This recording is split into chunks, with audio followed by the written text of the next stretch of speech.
Hello friends, welcome back to my YouTube channel. Friends, आज के video में आप देखने वाले हैं यूजीसी नेट के पाठ्यक्रम में लगी हुई कहानी राजा निर्बंसिया। राजा निर्बंसिया कहानी कमलेश्वर के द्वारा लिखी गई है और यह इनके ही कहानी संग्रह जो कि राजा निर्बंसिया नाम की कहानी संग्रह है उसमें संकलित है। ये संग्रह 1957 में प्रकाशित हुई है, ये आपको याद रखना है। इस कहानी को हम अच्छे से पढ़ेंगे और इसमें जो भी इम्पोर्टेंट कथन तथ्य होगा उसे हम आपको बताते चलेंगे। तो कहानी स्टार्ट होती है। सबसे पहले एक राजा निर्बंसिया थे।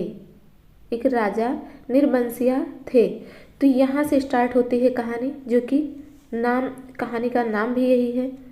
माँ कहानी सुनाया करती थी। उनके आसपास ही 4-5 बच्चे अपनी मुट्ठियों में फूल दबाए कहानी समाप्त होने पर गौरों पर चढ़ाने के लिए उत्सुक से बैठ जाते थे। आटे का सुंदर सा चौक पूरा होता, उसी चौक पर मिट्टी की 6 गौरें रखी जाती थी। तो आपको याद भी ये रखना है कि 4-5 बच्चे अपनी मुट्ठी में फूल दबाए कहानी समाप्त होने पर गौरों पर चढ़ाने के लिए उत्सुक से बैठ जाते थे।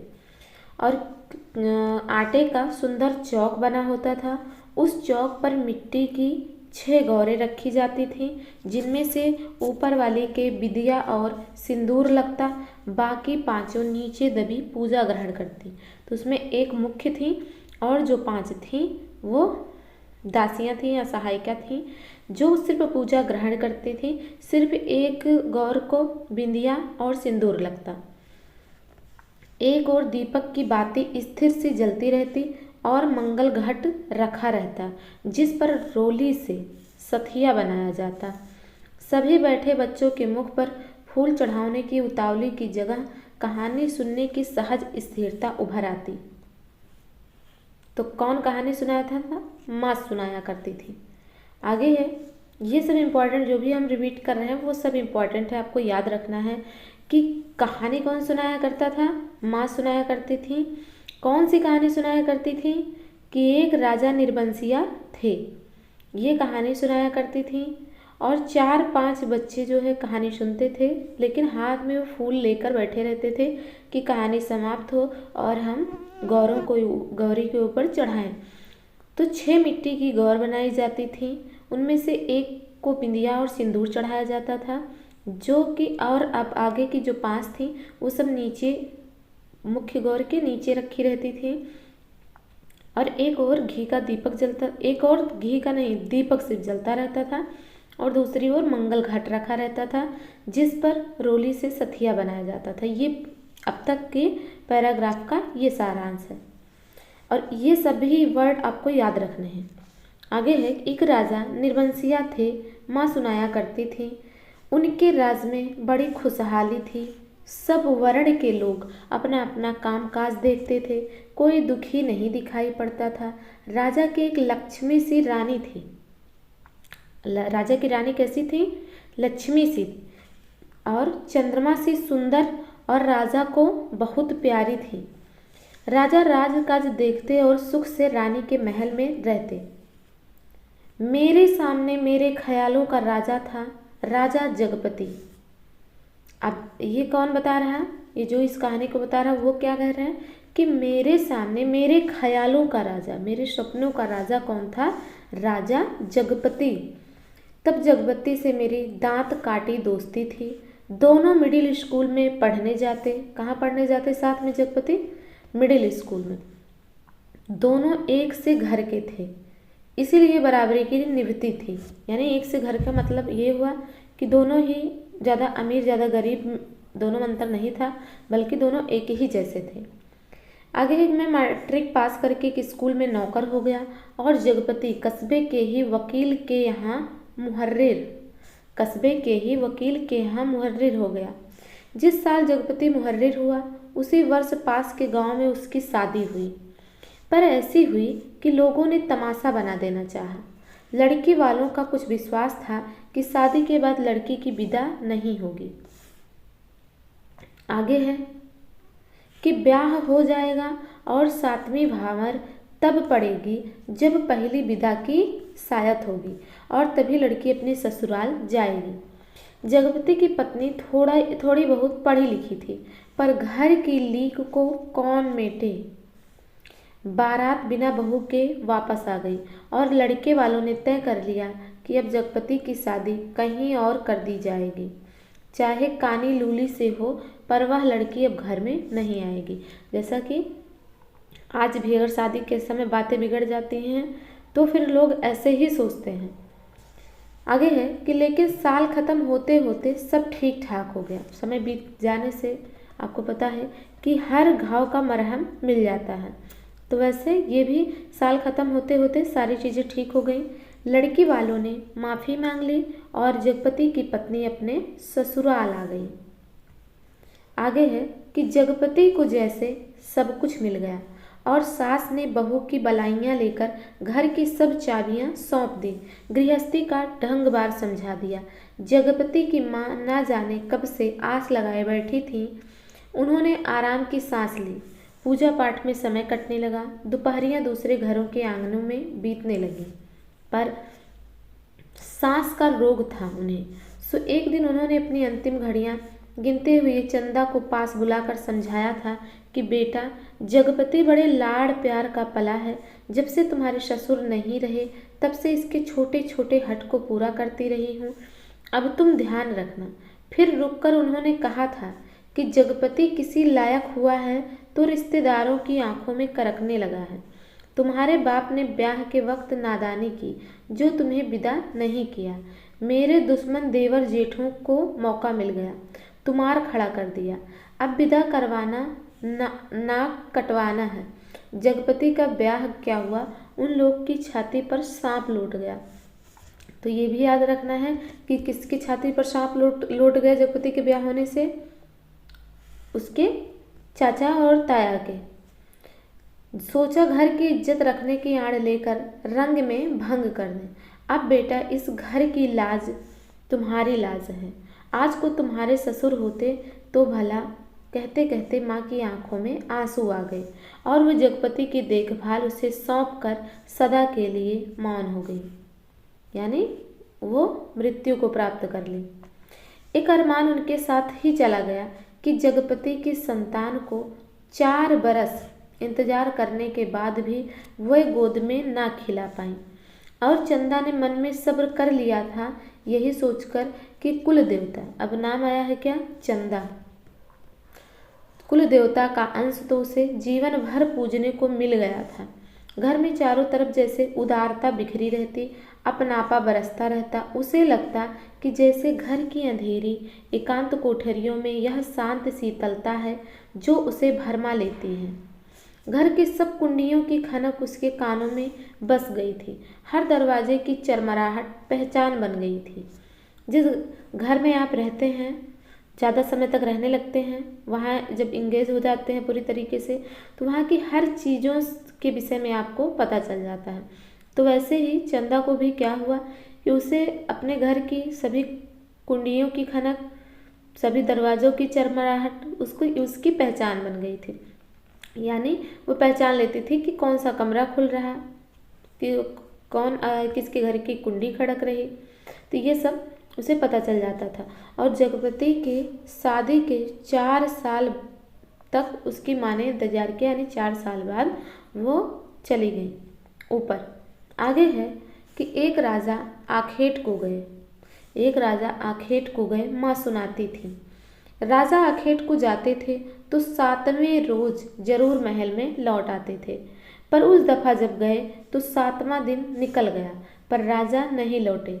रानी को बड़ी चिंता हुई। रानी एक मंत्री को साथ लेकर खोज में निकली। रानी किसके साथ गई खोजने? मंत्री के साथ। और इसी बीच जगपति को रिश्तेदारों की एक शादी में जाना पड़ा। उसके दूर रिश्तेदार के भाई दयाराम की शादी थी। कह गया था कि 10वें दिन जरूर वापस आ जाएगा, पर छठे ही दिन खबर मिलती कि बारात घर लौटने पर दयाराम के घर डाका पड़ गया। तो ये पूरी कहानी आपको याद रखनी है कि जगपति कहाँ गया, एक शादी में जो उसके दूर रिश्ते के भाई दयाराम की शादी थी। और वो घर पे चंदा से क्या बता कर गया था कि मैं 10वें दिन वापस आ जाऊंगा। पर छठे दिन ही खबर मिली कि बारात घर लौटने पर दयाराम के घर डाका पड़ गया, चोरी हो गया। किसी मुखबिर ने सारी खबरें पहुंचा दी थी कि लड़की वालों ने दयाराम का घर सोने चांदी से पाट दिया है। आखिर पुश्तैनी जमींदार की इकलौती लड़की थी। तो किस लड़की से दयाराम की शादी हो रही थी? पुश्तैनी जमींदार की इकलौती लड़की से। घर आए मेहमान लगभग विदा हो चुके थे। दूसरे रोज जगपति भी चलने वाला था, पर उसी रात डाका पड़ा। जवान आदमी भला खून मानता है। डाके वालों ने जब बंदूकें चलाई तो सबकी घिघी बंध गई, पर जगपति और दयाराम ने छाती ठोक कर लाठियां उठा ली। घर में कोहराम मच गया। फिर सन्नाटा छा गया। डाक वाले बराबर गोलियां दाग रहे थे।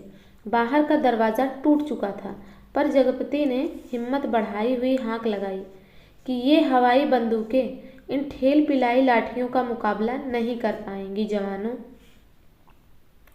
पर दरवाजे तड़ तड़ टूटते रहे और अंत में एक गोली जगपति की जांघ को पार करती निकल गई।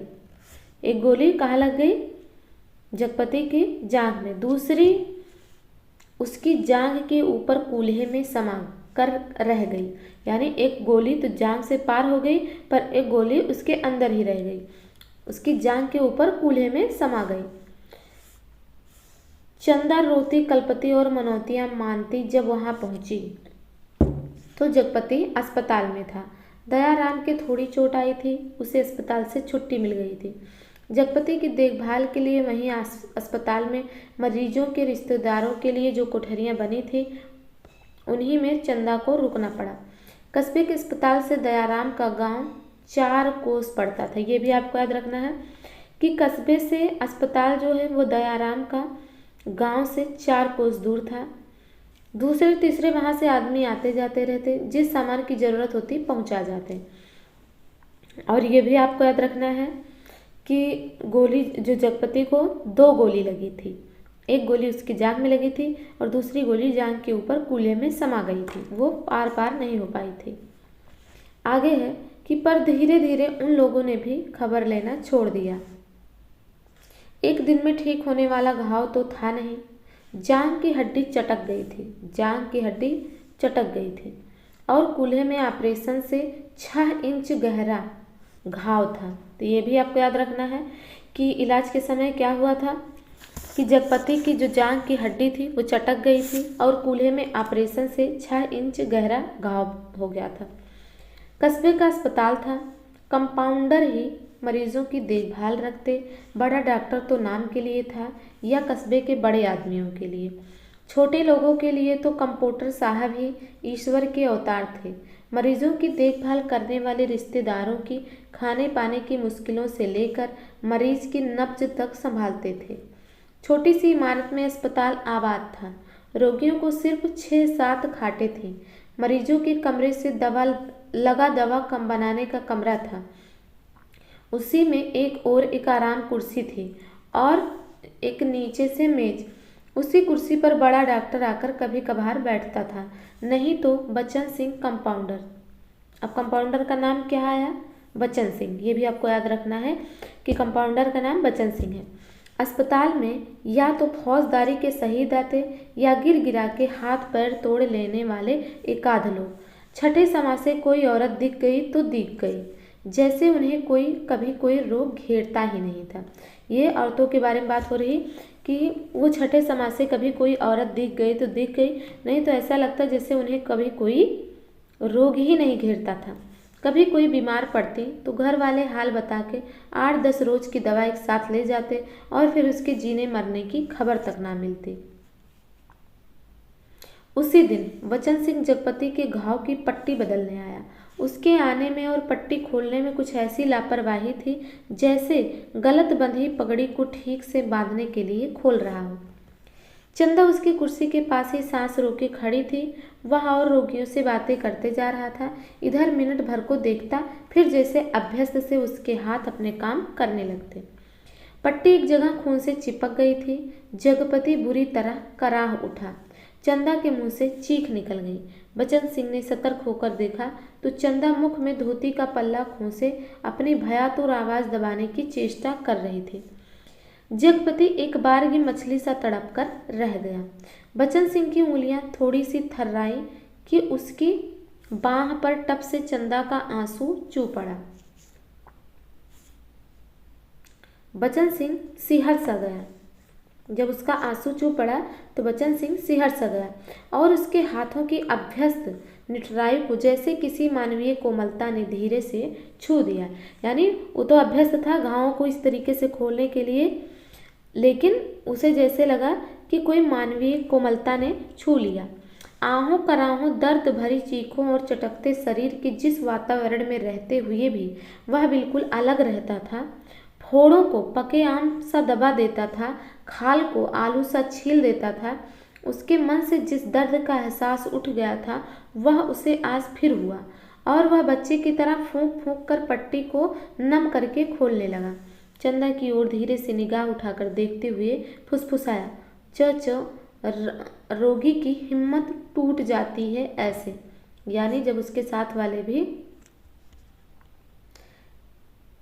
ऐसे डरे सहमे से हो जाते हैं तो रोगी का हिम्मत टूट जाता है। पर जैसे यह कहते कहते उसका मन खुद अपनी बात से उचट गया।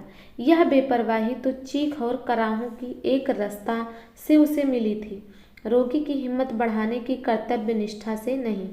जब तक वह घाव की मरहम पट्टी करता रहा तब तक किन्हीं दो आंखों की करुणा उसे घेरे रही और हाथ धोते समय वह चंदा की उन चूड़ियों से भरी कलाइयों को बेझिझक देखता रहा जो अपनी खुशी उससे मांग रही थी।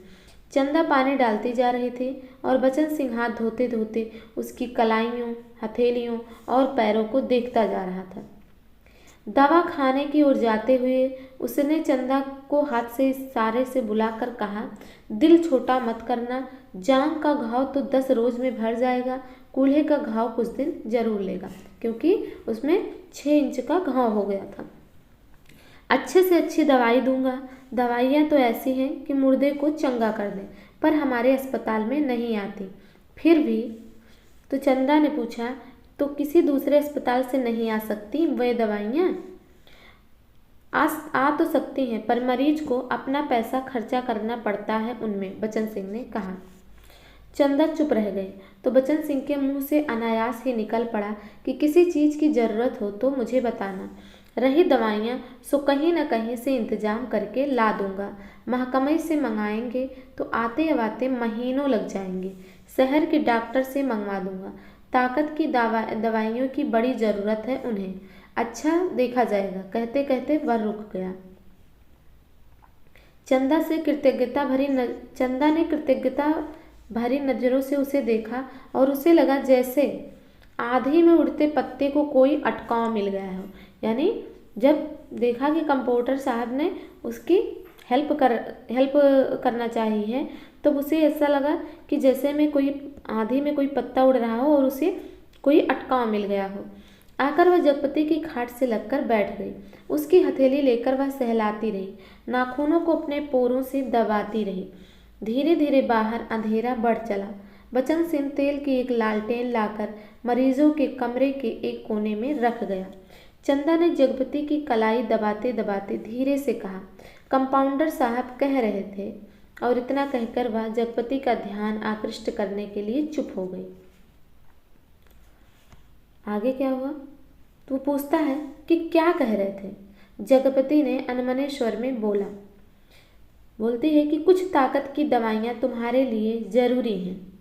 जगपति कहता है कि मैं जानता हूँ, पर देखो चंदा, चादर के बराबर ही पैर फैलाए जा सकते हैं। हमारी औकात इन दवाइयों की नहीं है। तो उसने क्या कहा कि औकात आदमी की देखी जाती है कि पैसे की। तुम तो, ये भी सेंटेंस आप याद रखिए, ये किसका है? चंदा का।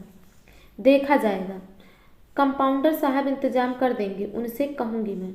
तो वो क्या कहता है, नहीं चंदा, उधार खाते से मेरा इलाज नहीं होगा, चाहे 1 के 4 दिन लग जाएं। इसमें तो जगपति क्या समझा रहा है कि तुम नहीं जानती, कर्ज कोढ़ का रोग होता है। एक बार लगने से तन तो गलता ही है, मन भी रोगी हो जाता है। ये सेंटेंस किसने कहा? जगपति ने। ये भी आपको याद रखना। लेकिन कहते कहते वह रुक गई। जगपति अपनी बात की टेक रखने के लिए दूसरी ओर मुंह घुमाकर लेटा रहा, यानी जिससे उसकी बात चंदा मान ले। और तीसरा रोज जगपति के सिराहने कई ताकत की दवाइयाँ रखी थी और चंदा की ठहरने वाली कोठरी में उसके लेटने के लिए खाट भी पहुंच गई थी। चंदा जब आई तो जगपति के चेहरे पर मानसिक पीड़ा की असंख्य रेखाएं उभरी थी, जैसे वह अपनी बीमारी से लड़ने के अलावा स्वयं अपनी आत्मा से भी लड़ रहा हो, चंदा की नादानी और स्नेह से भी उलझ रहा हो और सबसे ऊपर सहायता करने वालों की दया से जूझ रहा हो। आगे क्या है कि चंदा ने देखा तो यह सब सह न पाई। उसके जी में आया कि कह दे, क्या आज तक तुमने कभी किसी से उधार पैसे नहीं लिए? परवाह तो खुद तुमने लिए थे और तुम्हें मेरे सामने स्वीकार नहीं करना पड़ा था, इसीलिए लेते झिझक नहीं लगी। पर आज मेरे सामने उसे स्वीकार करते तुम्हारा झूठा पौरुष तिलमिला कर जाग पड़ा है। पर जगपति के मुख पर बिखरी हुई पीड़ा में जिस आदर्श की गहराई थी वह चंदा के मन में चोर की तरह घुस गई। क्या करें कि जगपति के मुख पर बिखरी हुई पीड़ा में जिस आदर्श की गहराई थी वह चंदा के मन में चोर की तरह घुस गई और बड़ी स्वाभाविकता से उसने माथे पर हाथ फेरते हुए कहा, ये दवाइयाँ किसी की मेहरबानी नहीं है, मैंने हाथ का कड़ा बेचने को दे दिया है, उसी में आई है। तो उसने कहा, मुझसे पूछा तक नहीं। और जगपति ने कहा, और जैसे खुद मन की कमजोरी को दबा गया, कड़ा बेचने से तो अच्छा था कि बचन सिंह की दया ही ओढ़ ली जाती। और उसे हल्का सा पछतावा भी था कि नाहक वह रौ में बड़ी बड़ी बातें कह जाता है, ज्ञानियों की तरह सीख दे जाता है। और जब चंदा अंधेरा होते उठकर अपने कोठरी में सोने के लिए जाने को हुई तो कहते कहते यह बात दबा गई कि बचन सिंह ने उसके लिए खाट का इंतजाम भी कर दिया है। कमरे से निकली तो सीधी कोठरी में गई और हाथ का कड़ा लेकर सीधे दवाखाने की ओर चली गई, जहां बचन सिंह अकेला डॉक्टर की कुर्सी पर आराम से टांगे फैलाए लैंप की पीली रोशनी में लेटा था। जगपति का व्यवहार चंदा को लग गया था और यह भी कि वह क्यों बचन सिंह का एहसान अभी से लाद ले। पति के लिए जेवर की कितनी औकात है। वह बेधड़क सी दवाखाने में घुस गई। दिन की पहचान के कारण उसे कमरे की मेज कुर्सियों और दवाइयों की अलमारी की स्थिति का अनुमान था। वैसे कमरा अंधेरा ही पड़ा था क्योंकि लैंप की रोशनी केवल अपने वृत्त में अधिक प्रकाशवान होकर कोनों के अंधेरों को और भी घनीभूत कर रही थी। बचन सिंह ने चंदा को घुसते ही पहचान लिया। वह उठकर खड़ा हो गया। चंदा ने भीतर कदम तो रख दिया पर सहसा सहम गई, जैसे वह किसी अंधेरे कुएं में अपने आप कूद पड़ी हो। ऐसा कुआं जो निरंतर पतला होता गया है और जिसमें पानी की गहराई पाताल की परतों तक चली गई हो, जिसमें पड़कर वह नीचे धंसती चली जा रही हो। नीचे अंधेरा, एकांत, घुटन, पाप। आगे क्या है कि बच्चन सिंह अवाक ताकता रह गया और चंदा ऐसे वापस लौट पड़ी जैसे किसी काले पिशाच के पंजों से मुक्ति मिली हो। बच्चन सिंह के सामने क्षण भर में सारी परिस्थिति कौंध गई और उसने वहीं से बहुत संयत आवाज में जवान को दबाते हुए जैसे वायु में स्पष्ट ध्वनित कर दिया, चंदा। वह आवाज़ इतनी बेआवाज थी और निरर्थक होते हुए भी इतनी सार्थक थी कि उस खामोशी में अर्थ भर गया। चंदा रुक गई। बचन सिंह उसके पास जाकर रुक गया। सामने का घना पेड़ स्तब्ध खड़ा था। उसकी काली परछाई की परिधि जैसे एक बार फैलकर उन्हें अपने वृत्त में समेट लेती और दूसरे ही क्षण उन्हें मुक्त कर देती। दवाखाने का लैंप सहसा भभक कर रुक गया और मरीजों के कमरे से एक कराहने की आवाज़ दूर मैदान के छोर तक जाकर डूब गई। ये भी आपको याद रखना है कि क्या क्या इसमें घटना हो रही है। चंदा ने वैसे ही नीचे ताकते हुए अपने को संयत करते हुए कहा, यह कड़ा तुम्हें देने आई थी। तो उसने बचन सिंह कंपाउंडर ने क्या कहा, तो वापस क्यों चली जा रही थी। चंदा चुप और 2 क्षण रुककर उसने अपने हाथ का सोने का कड़ा धीरे से उसकी ओर बढ़ा दिया, जैसे देने का साहस ना होते हुए भी यह काम आवश्यक था। बचन सिंह ने उसकी सारी काया को एक बार देखते हुए अपनी आंखें उसके सिर पर जमा दी। उसके ऊपर पड़े कपड़े के पार नरम चिकनाई से भरे लंबे लंबे बाल थे, जिसकी भाप सी महक फैलती जा रही थी। वह धीरे से बोला, लाओ। चंदा ने कड़ा उसकी ओर बढ़ा दिया। कड़ा हाथ में लेकर वह बोला, सुनो। चंदा ने प्रश्न भरी नजरें उसकी ओर उठा दी। उनमें झांकते हुए अपने हाथ से उसकी कलाई पकड़ते हुए उसने वह कला उसकी कलाई में पहना दिया। चंदा चुपचाप कोठरी की ओर चल दी और वचन सिंह दवाखाने की ओर। आगे कालिक बुरी तरह बढ़ गई थी और सामने खड़े पेड़ की काली परछाई गहरी पड़ गई थी। दोनों लौट गए थे, पर जैसे उस कालिक में कुछ रह गया था, छूट गया था। दवाखाने का लैंप जो जलते जलते एक बार भभका, उसमें तेल न रह जाने के कारण बत्ती की लो बीच से फट गई थी। उसके ऊपर धुएं की लकीरें बलखाती सांप की तरह अंधेरे में विलीन हो जाती थी। ये भी आपको पैराग्राफ एक बार फिर से पढ़ लीजिएगा, क्योंकि इससे एक एक लाइन के आंसर बनाए जा सकते हैं। आजकल जैसे यूजीसी नेट के पैटर्न में क्वेश्चन काफ़ी लंबे लंबे पूछे जाते हैं, तो इसमें से बनाया जा सकता है, कोई भी सेंटेंस उठाकर दे दिया जा सकता है।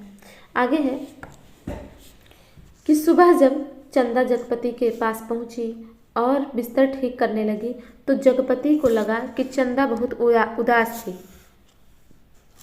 क्षण क्षण में चंदा के मुख पर अनगिनत भाव आ जा रहे थे, जिसमें असमंजस था, पीड़ा थी और निरीहता थी।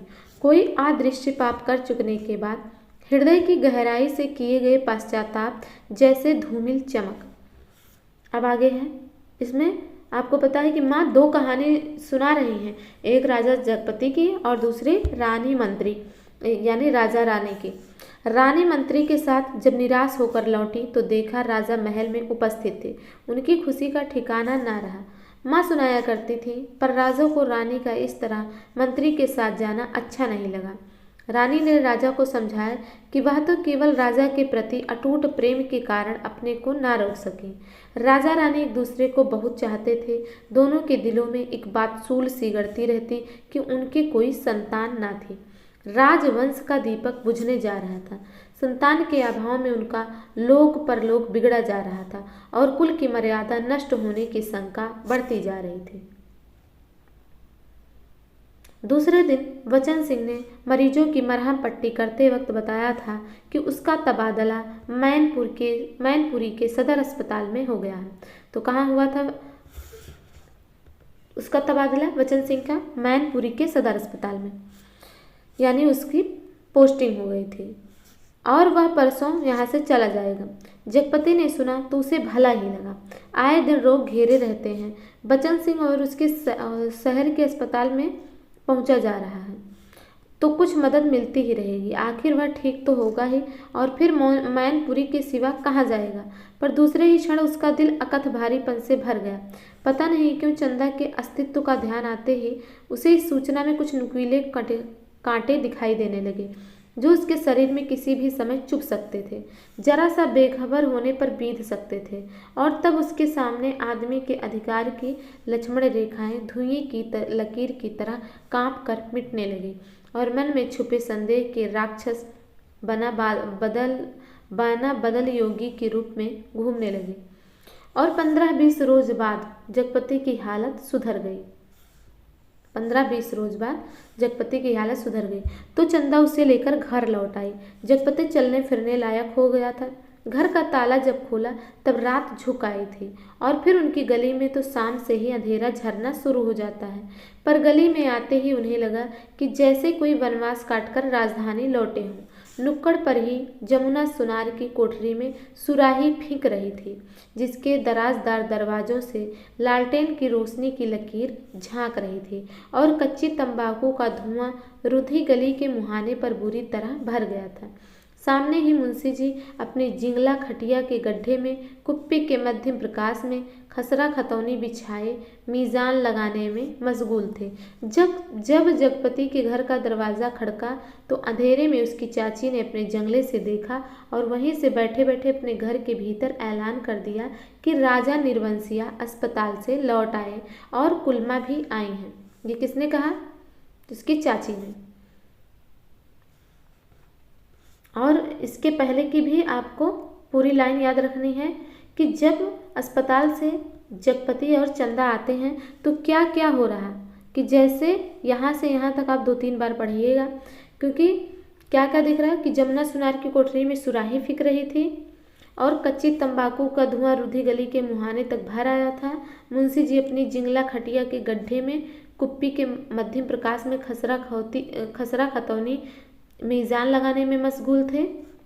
और चाची ने ये सेंटेंस बोला था कि राजा निर्बंसिया अस्पताल से लौट आए, कुलमा भी आई हैं। ये शब्द सुनकर घर के अंधेरे बरोठे में घुसते ही जगपति हाँफ कर बैठ गया।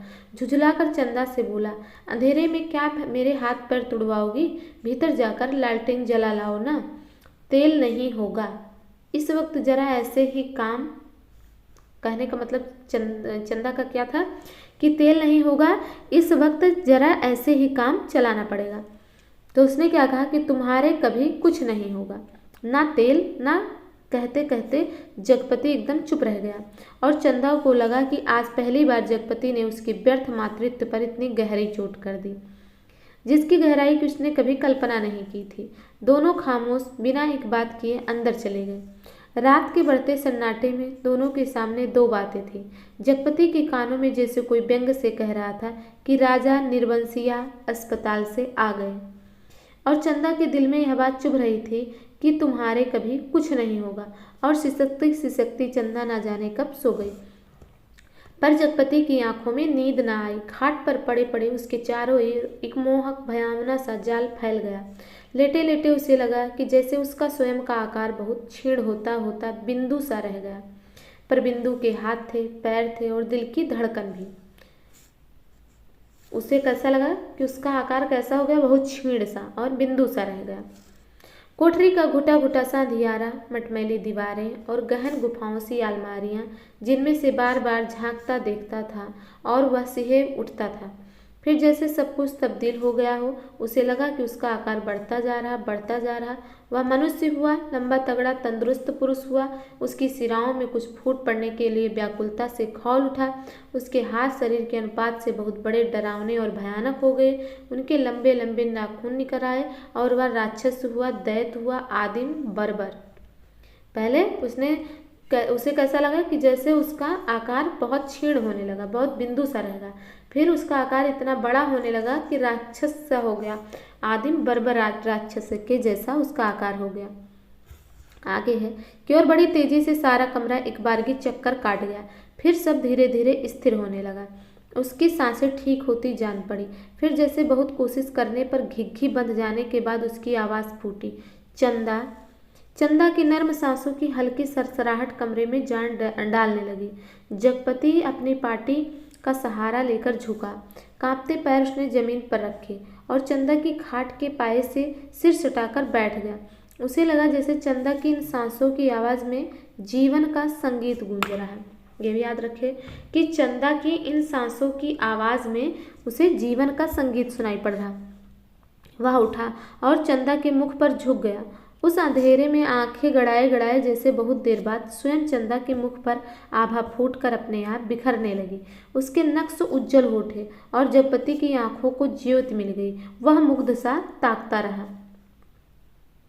चंदा के बिखरे बाल, जिनमें हाल के जन्मे बच्चे के गभुआरे बालों की सी महक, दूध की कचाइंध, शरीर के रस की सी मिठास और स्नेह सी चिकनाहट, और वह माथा जिस पर बालों के आस पास तमाम छोटे छोटे नरम नरम से रोएं रेशम से, और उस पर कभी लगाई गई सिंदूर की बिंदी का हल्का मिटा हुआ सा आभास, नन्हे नन्हे निर्द्वंद सोए पलक और उनकी मासूम सी कांटों की तरह बरौनियाँ, और सांस में घुलकर आती हुई वह आत्मा की निष्कपट आवाज़ की लय, फूल की पंखुड़ी से पतले पतले ओंठ, उन पर पड़ी अछूती रेखाएं जिनमें सिर्फ दूध सी महक। ये सब वो चंदा के चेहरे को देखकर, उसके बालों को देखकर सोचता है। आगे है कि उसकी आंखों के सामने ममता सी छा गई, केवल ममता। उसके मुख से आस्पष्ट शब्द निकल गया, बच्ची। उसके मुख से, जगपति के मुख से अस्पष्ट शब्द क्या निकला था, बच्ची। ये भी आपको याद रखना है। डरते डरते उसके बालों की एक लट को बड़ी जतन से उसने हथेली पर रखा और उंगली से उस पर जैसे लकीरें खींचने लगा। उसे लगा जैसे कोई शिशु उसके अंक में आने के लिए छटपटाकर निराश होकर सो गया हो। उसने दोनों हथेलियों को पसार कर उसके सिर को अपनी सीमा में भर लेना चाहा। कि कठोर चीज उसकी उंगलियों से टकराई। वह जैसे होश में आया। बड़े सहारे से उसने चंदा के सिर के नीचे टटोला। एक रुमाल में बंधा कुछ उसके हाथ में आ गया। अपने को संयत करता वह वहीं जमीन पर बैठ गया। उसी अंधेरे में उस रुमाल को खोला तो जैसे सांप सूंघ गया। चंदा के हाथों के दोनों सोने के कड़े उसमें लिपटे थे और तब उसके सामने सब सृष्टि धीरे धीरे टुकड़े होकर बिखरने लगी। ये कड़े तो चंदा बेचकर उसका इलाज कर रही थी। वे सब दवाइयाँ और ताकत के टॉनिक। उसने तो कहा था कि ये दवाइयाँ किसी की मेहरबानी नहीं है। मैंने हाथ के कड़े बेचने को दिए थे, पर उसका गला बुरी तरह सूख गया। जबान जैसे तालू से चिपक कर रह गई। उसने चाहा कि चंदा को झकझोर कर उठाए, पर शरीर की शक्ति बह सी गई थी। रक्त पानी हो गया था। थोड़ा संयत हुआ। उसने वह कड़े उसी रुमाल में लपेट कर उसकी खाट के कोने पर रख दिए और बड़ी मुश्किल से अपनी खाट की पाटी पकड़कर लुढ़क गया। चंदा झूठ बोली, पर क्यों? कड़े आज तक छुपाए रहे। उसने इतना बड़ा दुराव क्यों किया? आखिर क्यों? किस लिए? और जगपति का दिल भारी हो गया। उसे फिर लगा कि उसका शरीर सिमटता जा रहा और वह एक सींग का बना ढांचा रह गया, नितांत हल्का, तिनके से हवा में उड़कर भटकने वाला तिनके सा। उस रात के बाद जगपति सोचता रहा कि चंदा से कड़े मांग कर बेच ले और कोई छोटा मोटा कारोबार ही शुरू कर दे, क्योंकि नौकरी छूट चुकी थी। इतने दिन की गैर हाजिरी के बाद वकील साहब ने मुहर्रिर रख लिया था। वह रोज यही सोचता, पर जब चंदा सामने आती तो ना जाने कैसी असहाय सी उसकी अवस्था हो जाती। उसे लगता जैसे कड़े मांग कर वह चंदा से पत्नीत्व का पद भी छीन लेगा। मातृत्व तो भगवान ने छीन ही लिया। वह सोचता, आखिर चंदा क्या रह जाएगी? एक स्त्री से यदि पत्नीत्व और मातृत्व छीन लिया गया तो उसके जीवन की सार्थकता ही क्या? चंदा के साथ वह यह अन्याय कैसे करे? उससे दूसरी आंखों की रोशनी कैसे मांग ले? फिर तो वह नितांत अंधी हो जाएगी और उन कड़ों को मांगने के पीछे जिस इतिहास की आत्मा नंगी हो जाएगी, कैसे वह उस लज्जा को स्वयं ही उघार कर ढांपेगा? और वह उन्हीं ख्यालों में डूबा सुबह से शाम तक इधर उधर काम की टोर में घूमता रहता। किसी से उधार ले ले, पर किस संपत्ति पर? क्या है उसके पास जिसके आधार पर कोई उसे कुछ देगा? और मोहल्ले के लोग जो एक एक पाई पर जान देते हैं, कोई चीज़ खरीदते वक्त भाव में एक पैसा कम मिलने पर मीलों पैदल चलकर जाते हैं, एक एक पैसा बचाते हैं। एक पैसे की मसाले की पुड़िया बंधवाकर 11 मर्तबा पैसों का हिसाब जोड़कर एकाध पैसा उधार कर मिन्नतें करके घर का सौदा लाते हैं। गली में कोई खोंचे वाला फंस गया तो 2 पैसे की चीज़ को लड़ झगड़ कर 4 दाना ज़्यादा पाने की नीयत से 2 जगह बंधवाते हैं। भाव के जरा से फर्क पर घंटों बहस करते हैं। शाम को सड़ी गली तरकारियों को किफ़ायत के कारण लाते हैं। ऐसे लोगों से किस मुंह से मांग कर वह उनकी गरीबी के एहसास पर ठोकर लगाए? पर उस दिन शाम को जब वह घर पहुंचा तो बरोठे में ही एक साइकिल रखी नजर आई। दिमाग पर बहुत जोर डालने के बाद भी वह आगंतुक की कल्पना ना कर पाया। भीतर वाले दरवाजे पर जब पहुंचा तो सहसा हंसी की आवाज़ सुनकर ठिठक गया। उस हंसी में एक अजीब सा उन्माद था। और उसके बाद चंदा का स्वर, अब आते ही होंगे, बैठिए न 2 मिनट और अपनी आंखों से देख लीजिए और उन्हें समझाते जाइए कि अभी तंदुरुस्ती इस लायक नहीं जो दिन भर घूमना बर्दाश्त कर सके। तो क्या कहता है आगे? हाँ भाई, कमजोरी इतनी जल्दी नहीं मिट सकती। ख्याल नहीं करेंगे तो नुकसान उठाएंगे। कोई पुरुष स्वर था यह। जगपति असमंजस में पड़ गया। वह एकदम भीतर घुस जाए, इसमें क्या हर्ज है? पर जब उसने पैर उठाए तो वे बाहर जा रहे थे। बाहर बरोठे में साइकिल को पकड़ते ही उसे सूझ आई। वहीं से जैसे अनजान बनता बड़े प्रयत्न से आवाज़ को खोलता चिल्लाया, अरे चंदा, यह साइकिल किसकी है? कौन मेहरबान? चंदा उसकी आवाज़ सुनकर कमरे से बाहर निकलकर जैसे खुशखबरी सुना रही थी कि अपने कंपाउंडर साहब आए हैं, खोजते खोजते आज घर का पता पाए हैं, तुम्हारे इंतजार में बैठे हैं। तो पूछते हैं कि कौन? तो वो पूछता है कौन? वचन सिंह। तो कहता अच्छा अच्छा, वही तो मैं कहूँ, भला कौन?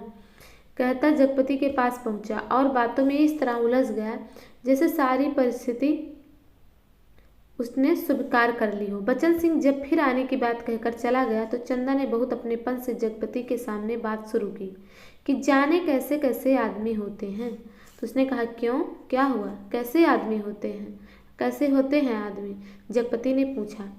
तो कहती इतनी छोटी जान पहचान में तुम मर्दों के घर में ना रहते घुसकर बैठ सकते हो, तुम तो उल्टे पैरों लौट आओगे। चंदा कहकर जगपति के मुख पर कुछ इच्छित प्रतिक्रिया देख सकने के लिए गहरी निगाहों से ताकने लगी। जगपति ने चंदा की ओर ऐसा देखा जैसे यह बात भी कहने की या पूछने की है। फिर बोला, बचन सिंह अपनी तरह का आदमी है, अपनी तरह का अकेला। तो उसने क्या बोला था, बचन सिंह किस तरह का आदमी है, अपनी तरह का, और अपनी तरह का अकेला है, होगा। पर कहते कहते चंदा रुक गई। कहता आड़े वक्त काम आने वाला आदमी है, लेकिन उससे फ़ायदा उठा सकना जितना आसान है उतना, मेरा मतलब है कि जिससे कुछ लिया जाए उसे दिया भी जाए। जगपति ने आंखें दीवार पर गड़ाते हुए कहा और चंदा उठकर चली गई। अब आगे, उस दिन के बाद बचन सिंह लगभग रोज ही आने लगा। जगपति उसके साथ इधर उधर घूमता भी रहता। बचन सिंह के साथ वह जब तक रहता अजीब सी घुटन उसके दिल को बांध लेती, और तभी जीवन की तमाम विषमताएं भी उसकी निगाहों के सामने उभरने लगती। आखिर वह स्वयं एक आदमी है बेकार, यह माना कि उसके सामने पेट पालने की कोई इतनी विकराल समस्या नहीं। वह भूखों नहीं मर रहा, जाड़े में कांप नहीं रहा, पर उसके 2 हाथ पैर हैं, शरीर का पिंजरा है जो कुछ मांगता है कुछ, और वह सोचता है यह कुछ क्या है, सुख? शायद हाँ, शायद नहीं। वह तो दुख में भी जी सकने का आदी है, अभावों में जीवित रह सकने वाला आश्चर्यजनक कीड़ा है। ये सेंटेंस भी याद रखिएगा, ये भी एग्जाम में पूछा जा सकता है। तो फिर वासना, शायद हाँ शायद नहीं। चंदा का शरीर लेकर उसने उस क्षणिकता को भी देखा है। तो फिर धन, शायद हाँ शायद नहीं। कितने प्रश्न उसने सोचा है, ये भी याद रखिए। उसने धन के लिए अपने को खपाया है, पर वह भी तो उस अदृश्य प्यास को बुझा नहीं पाया। तो फिर क्या, वह कुछ क्या है जो उसकी आत्मा में नासूर सा रिश्ता रहता है, अपना उपचार मांगता है, शायद काम। तो क्या शब्द आया है, शायद काम, वैसा उसका शरीर मांगता है। हाँ यही, बिल्कुल यही, जो उसके जीवन की घड़ियों को निपट सूना ना छोड़े, जिसमें वह अपनी शक्ति लगा सके, अपने मन डुबो सके, अपने को सार्थक अनुभव कर सके, चाहे उसमें सुख हो या दुख, आरक्षा हो या सुरक्षा, शोषण हो या पोषण। तो ये सब सोचता है जगपति। उसे सिर्फ क्या चाहिए, काम चाहिए, करने के लिए कुछ चाहिए। यही तो उसकी प्रकृति आवश्यकता, पहली और आखिरी मांग है, क्योंकि वह उस घर में नहीं पैदा हुआ जहाँ सिर्फ जबान हिलाकर शासन करने वाले होते हैं। वह उस घर में नहीं पैदा हुआ जहाँ सिर्फ मांग कर जीने वाले होते हैं। वह उस घर का है जो सिर्फ काम करना जानता है, काम ही जिसकी आस है, सिर्फ वह काम चाहता है, काम। अब आगे, और एक दिन उसकी काम धाम की समस्या भी हल हो गई। तालाब वाले ऊंचे मैदान के दक्षिण ओर जगपति की लकड़ी की टाल खुल गई, बोर्ड तक टंग गया। टाल की जमीन पर लक्ष्मी पूजन भी हो गया। कौन सा पूजन हुआ था, लक्ष्मी पूजन, और हवन भी हुआ था। लकड़ी की कोई कमी नहीं थी। गांव से आने वाली गाड़ियों को इस कारोबार में पैरे हुए आदमियों की मदद से मोल तोल करवा के वहां गिरवा दिया गया। गांठें एक ओर रखी गई, चैलों का चट्टा करीने से लग गया और गुद्दे चीरने के लिए डाल दिए गए। 2-3 गाड़ियों का सौदा करके टाल चालू कर दी। भविष्य में स्वयं पेड़ खरीद कर काटने का तय किया गया। बड़ी बड़ी स्कीमें बनी कि किस तरह जलाने की लकड़ी से बढ़ाते बढ़ाते एक दिन इमारती लकड़ी की कोठी बनेगी, चीरने की नई मशीन लगेगी। कारोबार बढ़ जाने पर बचन सिंह भी नौकरी छोड़कर उसी में लग जाएगा, और उसने महसूस किया कि वह काम में लग गया है। अब 24 घंटे उसके सामने हैं, उसके समय का उपयोग है। दिन भर में वह 1 घंटे के लिए किसी का मित्र हो सकता है, कुछ देर के लिए वह पति हो सकता है, पर बाकी समय, दिन और रात के बाकी घंटे, उन घंटों के अभाव को सिर्फ उसका अपना काम ही भर सकता है। और अब वह कामदार था।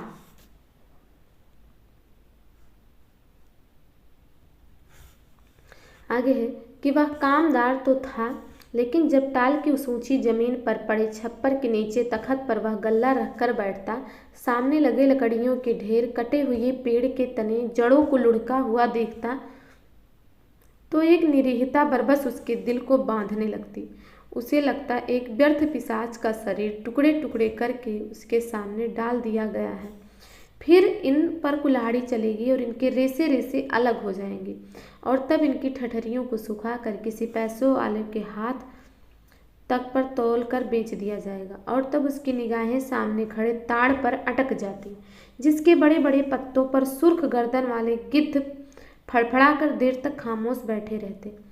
ताड़ का काला गडरेदार तना और उसके सामने ठहरी हुई वायु में निस्सहाय कांपती भारहीन नीम की पत्तियां चकराती झड़ती रहती। धूल भरी धरती पर लकड़ी की गाड़ियों के पहियों की पड़ी हुई धुंधली सी चमक उठती और बगल वाले मूंगफली के पेंच के एक रस खरखराती आवाज़ कानों में भरने लगती।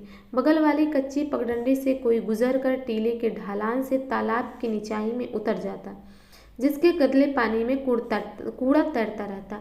सुअर कीचड़ में मुंह डालकर उस कूड़े को रौंदते दोपहर सिमटती और शाम को धुंध छाने लगती, तो वह लालटेन जलाकर छप्पर के खंभे की कील में टांग देता और उसके थोड़ी देर बाद ही अस्पताल वाली सड़क से वचन सिंह के एक काले धब्बे की तरह आता दिखाई पड़ता। गहरे पड़ते अंधेरे में उसका आकार धीरे धीरे बड़ा हो जाता और जगपति के सामने जब वह आकर खड़ा होता तो वह उसे बहुत विशाल सा लगने लगता। जैसा कि आप देखते होंगे कि दीपक के परछाई में ऐसा ही होता है, जिसके सामने उसे अपना अस्तित्व डूबता महसूस होता। एकाध बिक्री की बातें होती और तब दोनों घर की ओर चल देते। घर पहुंचकर वचन सिंह कुछ देर जरूर रुकता, बैठता, इधर उधर की बातें करता। कभी मौका पड़ जाता तो जगपति और वचन सिंह की थाली भी साथ लग जाती। चंदा सामने बैठकर दोनों को खिलाती। वचन सिंह बोलता जाता, क्या तरकारी बनी है, मसाला ऐसा पड़ा है कि उसकी भी बहार है और तरकारी का स्वाद भी ना मरा। होटलों में या तो मसाला ही मसाला रहेगा या सिर्फ तरकारी ही तरकारी। वाह वाह, क्या बात है, अंदाज की। और चंदा बीच बीच में टोक कर बोलती जाती, इन्हें तो जब तक दाल में प्याज का भुना घी ना मिले तब तक पेट ही नहीं भरता। चंदा अपने पति के बारे में, जगपति के बारे में क्या बताती है कि दाल में प्याज का भुना घी ना मिले तब तक इनका पेट नहीं भरता। या सिरका, और दूसरा चीज़ क्या बताते हैं, या सिरका, अगर इन्हें मिल जाए तो समझो सब कुछ मिल गया। तो इसे जो भी हम रिपीट कर रहे हैं वो समझ लीजिए कि इम्पोर्टेंट है और उसे आपको याद रखना है कि जगपति को क्या क्या खाने पसंद था। प्याज का, दाल में प्याज का भुना घी ना मिले, और दूसरी चीज़ सिरका।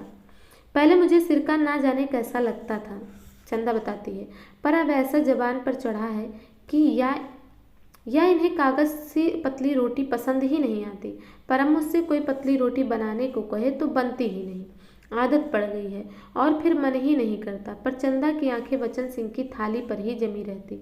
रोटी निपटी तो रोटी परोसती, दाल खत्म नहीं हुई तो भी एक चमचा और परोसती, और जगपति सिर झुकाए खाता रहता। सिर्फ एक गिलास पानी मांगता और चंदा चौंक कर पानी देने से पहले कहती, अरे तुमने तो कुछ लिया भी नहीं। कहते कहते वह पानी दे देती और तब उसके दिल पर गहरी सी चोट लगती। ना जाने क्यों वह खामोशी की चोट उसे बड़ी पीड़ा दे जाती, पर वह अपने को समझा लेती, कोई मेहमान तो है नहीं, मांग सकते थे, भूख नहीं होगी। वह ऐसा कहकर अपने को समझा लेती थी।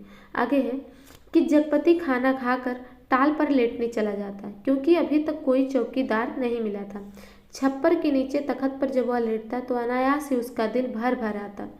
पता नहीं कौन कौन से दर्द एक दूसरे से मिलकर तरह तरह की टीस, चटक और ऐंठन पैदा करने लगती। कोई एक रग दुखती तो वह सहलाता भी। जब सभी नसें चटकती हूँ तो कहाँ कहाँ राहत का अकेला हाथ सहलाए। ये कौन सोचता है? जगपति सोचता है। आगे है कि लेटे लेटे उसकी निगाह ताड़ के उस ओर बनी पुख्ता कब्र पर जम जाती, जिसके सिराने कटीला बबूल का एकाकी पेड़ सुन्न सा खड़ा रहता। कब्र के पास कौन सा पेड़ था? कटीला बबूल का।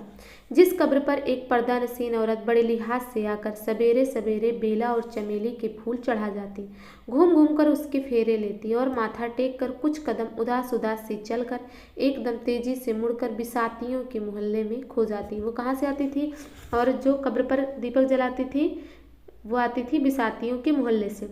शाम होते फिर आती, एक दिया बारती और अगर की बत्तियां जलाती, फिर मुड़ते हुए ओढ़नी का पल्ला कंधों पर डालती तो दिए की लौ कांपती, कभी कांप कर बुझ जाती, पर उसके कदम बढ़ चुके होते, पहले धीमे थके उदास से और फिर तेज सधे सामान्य से, और वह फिर उसी मोहल्ले में खो जाती। और तब रात की तन्हाइयों में बबूल के कांटों के बीच उस साए साए करते ऊंचे नीचे मैदान में जैसे उस कब्र से कोई रूह निकल कर निपट अकेली भटकती रहती।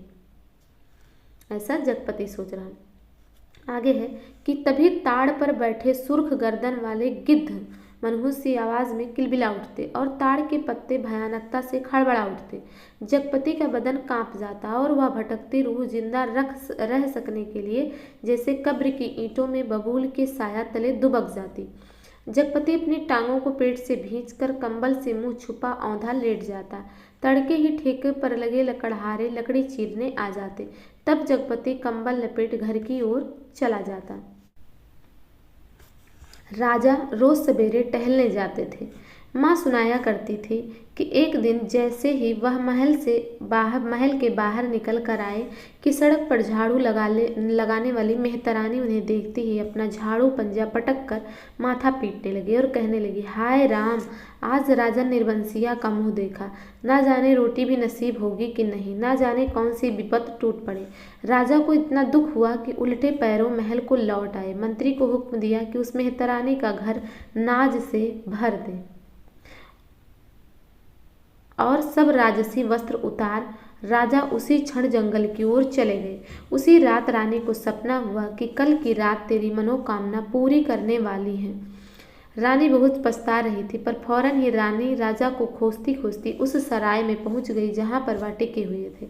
रानी भेष बदलकर सेवा करने वाली भटियारिन बनकर राजा के पास रात में पहुंची। रात भर उनके साथ रही और सुबह राजा के जगने के पहले सराय छोड़कर महल में लौट गई। राजा सुबह उठकर दूसरे देश की ओर चले गए। 2 ही दिनों में राजा के निकल जाने की खबर राजभर में फैल गई। राजा निकल गए, चारों तरफ यही खबर थी। और उस दिन टोले मोहल्ले के हर आंगन में बरसात के मेघ की तरह यह खबर बरसकर फैल गई कि चंदा के बाल बच्चा होने वाला है।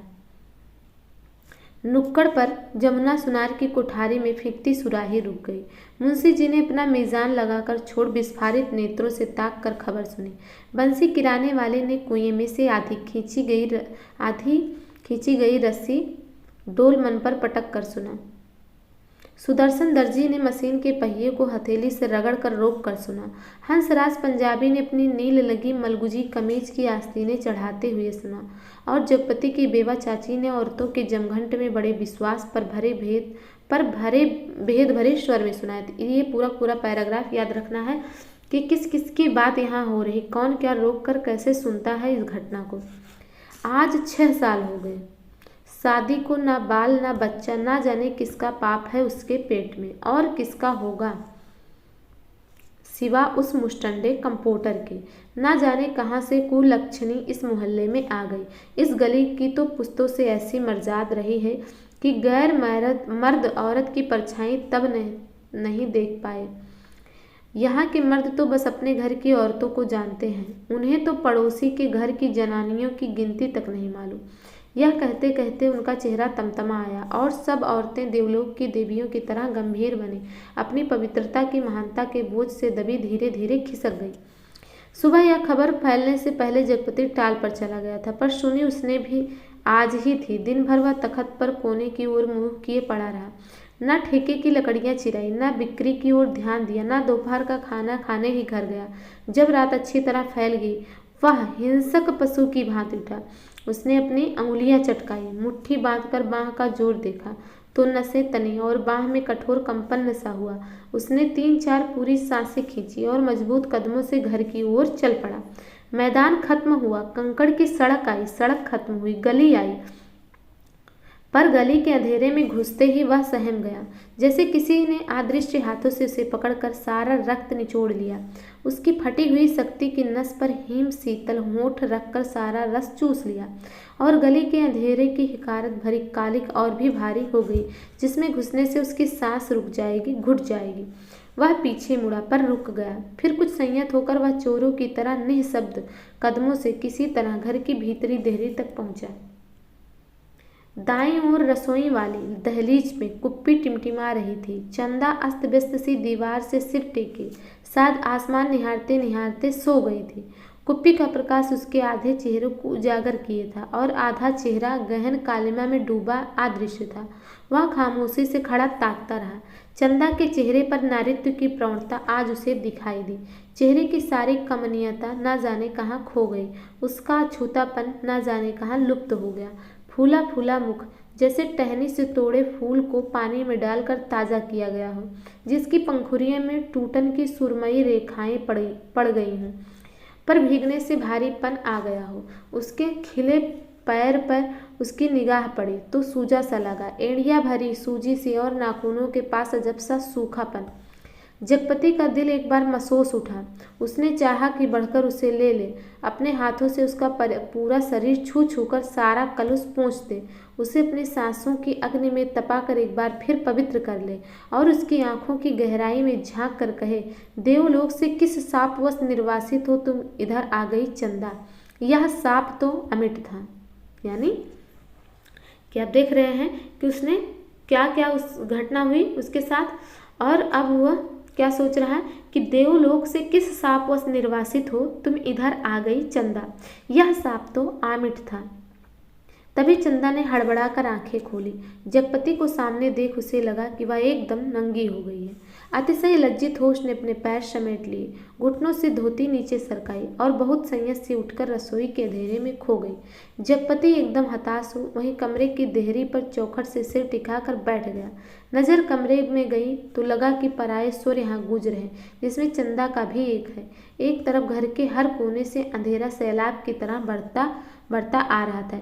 एक अजीब निस्तब्धता, असमंजस, गति पर पथभ्रष्ट, शक्लें पर आकारहीन। ये भी आपको याद रखना क्या क्या शब्द इसमें यूज हुआ कि एक अंधेरा सैलाब उसकी तरफ बढ़ता हुआ आ रहा था। तो कैसा था? एक अजीब निस्तब्धता, असमंजस, गति पर पथभ्रष्ट, शक्लें पर आकारहीन। आगे, खाना खा लेते। चंदा का स्वर कानों में पड़ा। वह अनजाने ऐसे उठ बैठा जैसे तैयार बैठा हो। उसकी बात की आज तक उसने अवज्ञा न की थी। खाने तो बैठ गया पर कौर नीचे नहीं सरक रहा था। तभी चंदा ने बड़े सधे शब्दों में कहा, कल मैं गांव जाना चाहती हूँ। जैसे वह इस सूचना से परिचित था। बोला, अच्छा। चंदा फिर बोली, मैंने बहुत पहले घर चिट्ठी डाल दी थी, भैया कल लेने आ रहे हैं। तो ठीक है। जगपति वैसे ही डूबा डूबा बोला। चंदा का बांध टूट गया और वह वहीं घुटनों में मुंह दबाकर कातर सी फपक फपक कर रो पड़ी। न उठ सकी न हिल सकी। जगपति क्षण भर को विचलित हुआ, पर जैसे जम जाने के लिए उसके होठ फड़के और क्रोध के ज्वालामुखी को जबरन दबाते हुए भी वह फूट पड़ा। यह सब मुझे क्या दिखा रही है बेशर्म, बेगैरत। उस वक्त नहीं सोचा था जब जब मेरी लाश तले। तो कहते हैं कि तब तब की बात झूठ है। सिसकियों के बीच चंदा का स्वर फूटा, लेकिन जब तुमने मुझे बेच दिया। एक भरपूर हाथ चंदा की कनपटी पर आग सुलगाता पड़ा और जगपति अपनी हथेली दूसरी से दबाता खाना छोड़ कोठरी में घुस गया और रात भर कुंडी चढ़ाए उसी कालिक में घुटता रहा। दूसरे दिन चंदा घर छोड़ अपने गांव चली गई। जगपति पूरा दिन और रात टाल पर ही काट देता, उसी वीराने में, तालाब के बगल, कब्र, बबूल और ताड़ के पड़ोस में। पर मन मुर्दा हो गया था। जबरदस्ती वह अपने को वहीं रोके रहता। उसका दिल होता कहीं निकल जाए, पर ऐसी कमजोरी उसके तन और मन को खोखला कर गई थी कि चाहने पर भी वह जा ना पाता। हिकारत भरी नजरें सहता, पर वहीं पड़ा रहता। काफी दिनों बाद जब नहीं रह गया तो एक दिन जगपति घर पर ताला लगा नजदीक के गांव में लकड़ी काटने चला गया। उसे लग रहा था कि अब वह पंगु हो गया, बिल्कुल लंगड़ा, एक रेंगता कीड़ा जिसके न आँख है, न कान, न मन, न इच्छा। वह उस बाग में पहुंच गया जहां खरीदे पेड़ काटने थे। दो आरे वालों ने पतले पेड़ के तने पर आरा रखा और कर्र कर्र का आवाज शोर शुरू हो गया। दूसरे पेड़ पर बन्ने और सकोरे की कुल्हाड़ी बज उठी और गांव से दूर उस बाग में एक लयपूर्ण शोर शुरू हो गया। जड़ पर कुल्हाड़ी पड़ती तो पूरा पेड़ थर्रा जाता। करीब के खेत की मेड़ पर बैठे जगपति का शरीर भी जैसे कांप कांप उठता। चंदा ने कहा था, लेकिन जब तुमने मुझे बेच दिया, क्या वह ठीक कहती थी? क्या बचन सिंह ने टाल के लिए जो रुपए दिए थे उसका ब्याज इधर चुकता हुआ? क्या सिर्फ वही रुपए आग बन गए जिसकी आंच से उसकी सहनशीलता, विश्वास और आदर्श मोम से पिघल गए? सकूरे, बाग से लगे दड़े पर से किसी ने आवाज लगाई। सकूरे ने कुल्हाड़ी रोककर वहीं से हाँक लगाई। कोने के खेत से लीक बनी है, जरा मेड़ मार कर नाघा ला गाड़ी। जगपति का ध्यान भंग हुआ। उसने मुड़कर दड़े पर आंखें गड़ाई। दो भैंसा गाड़ियां लकड़ी भरने के लिए आ पहुंची थी। सकूरे ने जगपति के पास आकर कहा, एक गाड़ी का भुर्त तो हो गया, बल्कि 1.5 का। अब इस पतरिया पेड़ को ना छाट दें। जगपति ने उस पेड़ की ओर देखा जिसे काटने के लिए सकूरे ने इशारा किया था। पेड़ की शाख हरी पत्तियों से भरी थी। वह बोला, अरे यह तो हरा है, अभी इसे छोड़ दो। तो सकूरे ने क्या कहा कि हरा होने से क्या उखड़ तो गया है, न फूल का न फल का, अब कौन इसमें फल फूल आएंगे, 4 दिन में पत्ती झुरा जाएगी। सकूरे ने पेड़ की ओर देखते हुए उस्तादी अंदाज से कहा, जैसा ठीक समझो तुम, जगपति ने कहा और उठकर मेड़ पक्के कुएं पर पानी पीने चला गया। दोपहर ढलते गाड़ियां भरकर तैयार हुई और शहर की ओर रवाना हो गई। जगपति को उनके साथ आना पड़ा। गाड़ियां लकड़ी से लदी शहर की ओर चली जा रही थी और जगपति गर्दन झुकाए कच्ची सड़क की धूल में डूबा भारी कदमों से धीरे धीरे उन्हीं की बजती घंटियों के साथ निर्जीव सा बढ़ता जा रहा था। कई बरस बाद, अब आगे क्या हो, अब राजा की कहानी चलेगी कि कई बरस बाद राजा परदेश से बहुत सा धन कमा कर गाड़ी में लाद कर अपने देश की ओर लौटे। और माँ सुनाया करती थी कि राजा की गाड़ी का पहिया महल से कुछ दूर पतेल की झाड़ी में उलझ गया। कहाँ उलझा? पतेल की झाड़ी में। हर तरह की कोशिश की पर पहिया ना निकला। तब एक पंडित ने बताया कि सकट दिन के जन्म बालक अगर अपने घर की सुपारी लाकर इसमें छुआ दे तो पहिया निकल जाएगा। वहीं 2 बालक खेल रहे थे। उन्होंने यह सुना तो कूद कर पहुंचे और कहने लगे कि हमारी पैदाइश सकट की है, पर सुपारी तब लाएंगे जब तुम आधा धन देने का वादा करो। राजा ने बात मान ली। बालक दौड़े दौड़े घर गए, सुपारी लाकर छुआ दी, फिर घर का रास्ता बताते आगे आगे चले। आखिर गाड़ी महल के सामने उन्होंने रोक ली। राजा को बड़ा अचरज हुआ कि हमारे महल में ये 2 बालक कहाँ से आ गए। भीतर पहुंचे तो रानी खुशी से बेहाल हो गई। पर राजा ने पहले उन बालकों के बारे में पूछा तो रानी ने कहा कि ये दोनों बालक उन्हीं के राजकुमार हैं। राजा को विश्वास नहीं हुआ। रानी बहुत दुखी हुई। अब आगे जगपति की कहानी। गाड़ियां जब ताल पर आकर लगी और जगपति तखत पर हाथ पैर ढीले करके बैठ गया तो पगडंडी से गुजरते मुंशी जी ने उसके पास आकर बताया कि अभी उसी दिन वसूली में तुम्हारे ससुराल के नज़दीक एक गांव में जाना हुआ तो पता लगा कि 15-20 दिन हुए चंदा के लड़का हुआ है। और फिर जैसे मोहल्ले में सुनी सुनाई बातों पर पर्दा डालते हुए बोले, भगवान के राज में देर है अंधेर नहीं जगपति भैया। जगपति ने सुना तो पहले उसने गहरी नज़रों से मुंशी को ताका, पर वह उनके तीर का निशाना ठीक ठीक नहीं खोज पाया। पर सब कुछ सहन करते हुए बोला, देर और अंधेर दोनों हैं। ऐसा कि मुंशी जी ने क्या कहा कि भगवान के घर देर है पर अंधेर नहीं है जगपति भैया। लेकिन जगपति क्या सोचता है? देर और अंधेर दोनों हैं। तो अब देखिए मुंशी जी क्या कहते हैं कि अंधेर तो सरासर है, तिरिया चरित्र हैं सब, बड़े बड़े हार गए हैं। कहते कहते मुंशी जी रुक गए, पर कुछ इस तरह जैसे कोई बड़ी भेद भरी बात है जिसे उनकी गोल होती हुई आंखें समझा देंगी। जगपति मुंशी जी की तरफ ताकता रह गया। मिनट भर मनहूस सा मौन छाया रहा। उसे तोड़ते हुए मुंशी जी बड़ी दर्द भरी आवाज़ में बोले, सुन तो लिया होगा तुमने। तो उसने क्या कहा? क्या कहने को जगपति कह गया, पर उसे लगा कि अभी मुंशी जी उस गांव में फैली बातों को ही बड़ी बेदर्दी से कह डालेंगे। उसने नाहक पूछा। तभी मुंशी जी ने उसकी नाक के पास ले जाते हुए कहा, चंदा दूसरे के घर बैठ रही है, कोई मधुसूदन है वहीं का, पर बच्चा दीवार बन गया है। चाहते तो वो यही है कि मर जाए तो रास्ता खुले, पर राम जी की मर्जी। सुना है बच्चा रहते भी वह चंदा को बैठाने को तैयार है। जगपति की सांस गले में अटक कर रह गई। बस आंखें मुंशी जी के चेहरे पर पथराई सी जड़ी थी। मुंशी जी बोले, अदालत से बच्चा तुम्हें मिल सकता है, अब काहे का शर्म लिहाज। अपना कहकर किस मुंह से मांगू बाबा, हर तरफ तो कर्ज से दबा हूँ, तन से मन से पैसे से इज्जत से, किसके बल पर दुनिया सजोने की कोशिश करूँ। कहते कहते वह अपने में खो गया। मुंशी जी वहीं बैठ गए। जब रात झुक आई तो जगपति के साथ ही मुंशी जी भी उठे। उसके कंधे पर हाथ रखकर वे उसे गली तक लाए। अपनी कोठरी आने पर पीठ सहलाकर उन्होंने छोड़ दिया। वह गर्दन झुकाए गली के अंधेरे में उन्हीं ख्यालों में डूबा ऐसे चला आया जैसे कुछ हुआ ही ना हो। पर कुछ ऐसा बोझ था जो ना सोचने देता था और ना समझने। जब चाची की बैठक के पास से गुजरने लगा तो सहसा कानों में भनक पड़ी, आ गए सत्यानाशी कुलबोरन। अब देखिए उन्होंने क्या कहा इनकी चाची ने कि आ गए सत्यानाशी कुलबोरन। उसने जरा नज़र उठाकर देखा तो गली की चाची भौजाइयाँ बैठक में जमा थी और चंदा की चर्चा छिड़ी थी, पर वह चुपचाप निकल गया। इतने दिनों बाद ताला खोला और बरोठे के अंधेरे में कुछ सूझ ना पड़ा तो एकाएक वह रात उसकी आंखों के सामने घूम गई जब वह अस्पताल से चंदा के साथ लौटा था। बेवा चाची का वह जहर बुझा तीर कि आ गए राजा निर्बंसिया अस्पताल से और आज सत्यानाशी कुलबोरन और स्वयं उसका वाह के जो चंदा को छेद गया था कि तुम्हारे कभी कुछ ना होगा। और उस रात की शिशु चंदा का लड़का हुआ है और वह कुछ और जनती, आदमी का बच्चा न जनती, वह और कुछ भी जनती, कंकड़ पत्थर, वह नारी न बनती, बच्ची ही बनी रहती। उस रात की शिशु चंदा, पर चंदा यह सब क्या करने जा रही? उसके जीते जी वह दूसरों के घर बैठने जा रही। कितने बड़े पाप में धकेल दिया चंदा को, पर उसे भी तो कुछ सोचना चाहिए। आखिर क्या? पर मेरे जीते जी तो यह सब अच्छा नहीं। वह इतनी घृणा बर्दाश्त करके भी जीने को तैयार है या मुझे जलाने को। वह मुझे नीच समझती है, कायर। नहीं तो एक बार खबर तो लेती, बच्चा हुआ तो पता लगता। पर नहीं, वह उसका कौन है?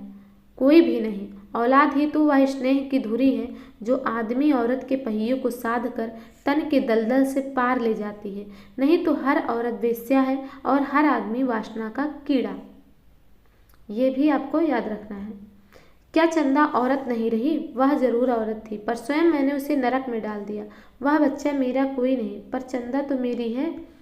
एक बार उसे ले आता, फिर यहाँ रात के मोहक अंधेरे में उसके फूल से अंधेरों को देखता, निर्द्वंद सोई पलकों को निहारता, सांसों की दूध सी अछूती महक को समेट लेता। आज का अंधेरा, घर में तेल भी नहीं जो दिया जला ले, और फिर किसके लिए? कौन जलाए? चंदा के लिए, पर उसे तो बेच दिया था।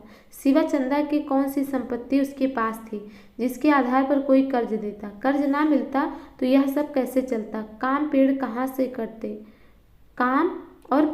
कटते? और तब सकूरे के वह शब्द उसके कानों में गूंज गए, हरा होने से क्या उखड़ तो गया है? वह स्वयं भी तो एक उखड़ा हुआ पेड़ है, न फल का न फूल का, सब व्यर्थ ही तो है। यहाँ से यह भी आपको याद रखना है कि यहाँ उखड़े हुए पेड़ से किसको जोड़ा गया? तो जगपति को। जो कुछ सोचा उस पर कभी विश्वास ना कर पाया। चंदा को चाहता रहा पर उसके दिल में चाहत न जगा पाया। उसे कहीं से पैसा मांगने पर डांटता रहा पर खुद लेता रहा। और आज वह दूसरे के घर बैठ रही, उसे छोड़कर वह अकेला है, हर तरफ बोझ है जिसमें उसकी नस नस कुचली जा रही, रग रग फट गई है, और वह किसी तरह टटोल टटोल कर भीतर घर में पहुंचा। आगे रानी अपने कुल देवता के मंदिर में पहुंची। माँ सुनाया करती थी, अपने सतीत्व को सिद्ध करने के लिए उन्होंने घोर तपस्या की। राजा देखते रहे, कुल देवता प्रसन्न हुए और उन्होंने अपनी दैविक शक्ति से दोनों बालकों को तत्काल जन्मे शिशुओं में बदल दिया। रानी की छातियों में दूध भरा और उनमें से धार फूट पड़ी जो शिशुओं के मुंह में गिरने लगी। राजा को रानी के सतीत्व का सबूत मिल गया। उन्होंने रानी के चरण पकड़ लिए और कहा कि तुम देवी हो, ये मेरे पुत्र हैं। और उस दिन राजा ने फिर से राजकाज संभाल लिया। पर उसी रात जगपति अपना सारा कारोबार त्याग अफीम और तेल पीकर मर गया, क्योंकि चंदा के पास कोई दैवी शक्ति नहीं थी और जगपति राजा नहीं, बचन सिंह कंपाउंडर का कर्जदार था। राजा ने दो बातें की। माँ सुनाती थी, एक तो रानी के नाम से उन्होंने बहुत बड़ा मंदिर बनवाया। दूसरे, राज्य के नए सिक्कों पर बड़े राजकुमार का नाम खुदवाकर चालू किया। ये भी दोनों याद रखना है कि राजा ने दो बातें कौन कौन सी की थी। तो एक, रानी के नाम का बहुत बड़ा मंदिर बनवाया था, और बड़े राजकुमार के नाम का एक सिक्का, जिससे राजभर में अपने उत्तराधिकारी की खबर हो जाए।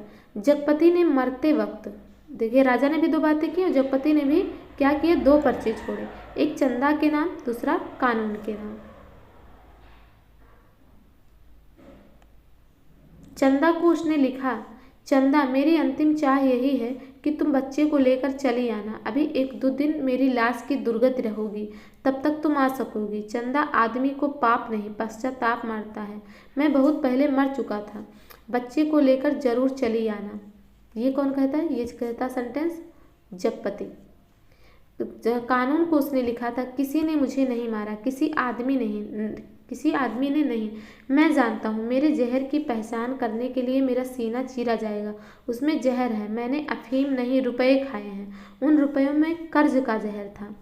उसी ने मुझे मारा। मेरी लाश तब तक न जलाई जाए जब तक चंदा बच्चे को लेकर ना आ जाए। आग बच्चे से दिलवाई जाए, बस। माँ जब कहानी समाप्त करती थी तो आसपास बैठे बच्चे फूल चढ़ाते थे। मेरी कहानी भी ख़त्म हो गई। पर तो आपको याद रखना है कि जगपति ने क्या खाकर जान दे दी थी अपनी, तो उसने अफीम खा लिया था और कहता है कि उन रुपयों में कर्ज का जहर है और उसी ने मुझे मारा है। तो इस तरीके से ये कहानी हमारी यहीं पर समाप्त होती है। इससे संबंधित जो भी इम्पोर्टेंट कथन आए वो हमने आपको बता दिए, नाम भी बता दिया कि जैसे चंदा, जगपति, दयाराम और बचन सिंह कंपाउंडर, इन सभी नाम के विषय में आया है। और इसकी चाची का जिक्र हुआ है कि चाची ने 2 बार 2 सेंटेंस क्या क्या कहे हैं। वो सेंटेंस भी आपको याद रखना कि पहली बार उन्होंने क्या कहा और दूसरी बार क्या कहा। तो इस प्रकार से ये कहानी हमारी यहीं पर समाप्त होती है। आगे हम आपको मिलेंगे दूसरी कहानी में। कहानी हमें कैसी लगी हमें कमेंट के माध्यम से ज़रूर बताइए।